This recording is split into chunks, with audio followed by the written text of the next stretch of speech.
We're approaching the final straight now with some questions that look somewhat challenging but should be all right. ABCD is a trapezium, E is a point on BC, DE is parallel to AB. Prove that the triangle ABE is congruent to triangle AED. And there are four ways you could go about doing this: RHS, SAS, ASA, or SSS. Now I like at the beginning to just eliminate some of those possibilities so I have something to shoot towards. Triangle ABE is this triangle here, and triangle AED is this triangle here. So there are no right angles in there, so I can immediately eliminate RHS. The second thing I ask myself is, what can I actually say about the sides? And the answer is probably not a lot. If I look at the information they've given to me, E is a point on BC, but they say nothing about what that point is, so that won't help me with the sides. DE is parallel to AB, also not going to help me with the sides.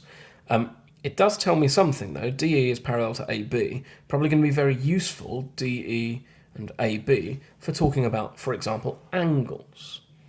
And so I'm expecting to be using ASA, because it's got two angles and only one side. So the first thing I'm going to do is search for a side, a way I can prove that two sides are equal. And indeed, if I look at my two triangles, they share a side. AE is equal to AE, and my reason for that is just that it is a common side. So I've shown that this side here is equal, and 1/3 of the way there. I need to show also that two angles are going to be the same. I remember that AB and DE are equal, so I know these two angles, which are alternate, are going to be the same. These two angles which are alternate are going to be the same. And equally, I will be able to advance exactly the same argument with these two in a moment. So I'll write that as BAE is equal to AED. And my reason is they are alternate. And equally, I'm going to advance exactly the same argument then for this angle here and this angle here. So that is DAE is equal to AEB. And again, they are alternate. And so I've got two angles and a side, so ASA is my reason for congruent. ASA, therefore, congruent. It's important that I give that final conclusion at the end, and we see here that my intuition is probably correct. I just look at the information they give me and ask myself, what's going to be the most likely outcome? 21, write down the value of 13 to the power of 0. Well, we should all know that everything to the power of 0 is 1. If we don't, let's consider a generic term x to the n.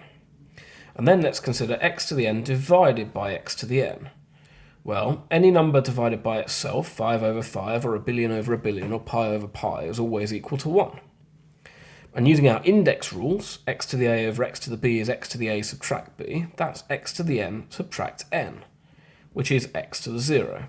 And so I see that any number x to the power of 0 is equal to 1. So 13 to the 0 is 1.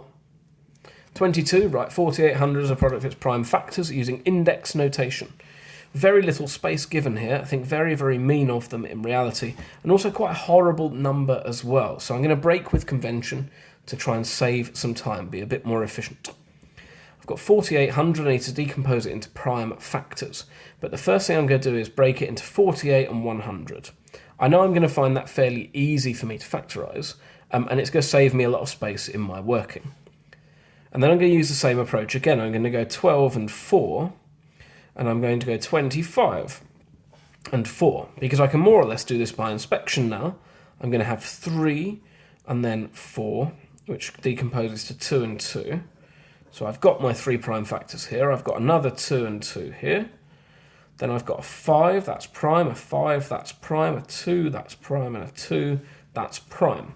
So in total, I can write this as, I've got 1, 3 times 2 to the power of 6 times 5 squared. And that gives me my result.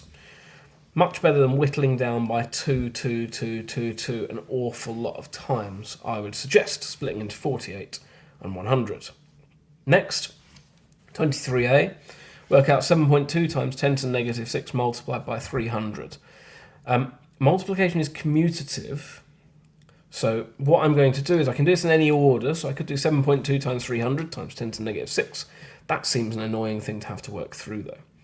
Let's hope I can make it a bit simpler. I don't like 7.2, I want to make this 72. So I'm going to write this as 72 times 10 to the negative 7. Exactly the same result. I'll just move my decimal point one more to the right. Times 300. And then I'm going to write this 72 times 10 to the negative 7 times 3 times 10 to the power of 2. Because I feel like I can do 72 times 3 pretty easily, but not so much 72 times 300. Then I'm going to multiply 72 and 3, remember it's commutative.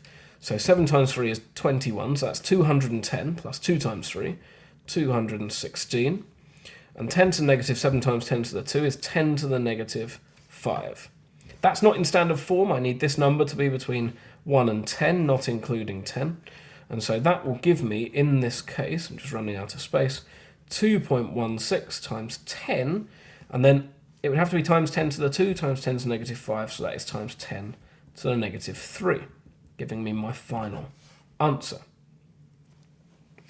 B is slightly harder. Work out 1.8 times 10 to the 7 divided by 9 times 10 to the 3, giving your answer in standard form.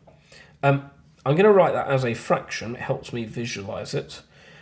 And I'm just lucky I'm not adding anything, because it means I can cancel any of these things out in whatever way I want. First thing I'm going to do is rewrite that 1.8 as 18 times 10 to the 6. Right, same as 1.8 times 10 times 10 to the 7. Times 10 to the 6, which is 1.8 times 10 to the 7. Over 9 times 10 to the 3.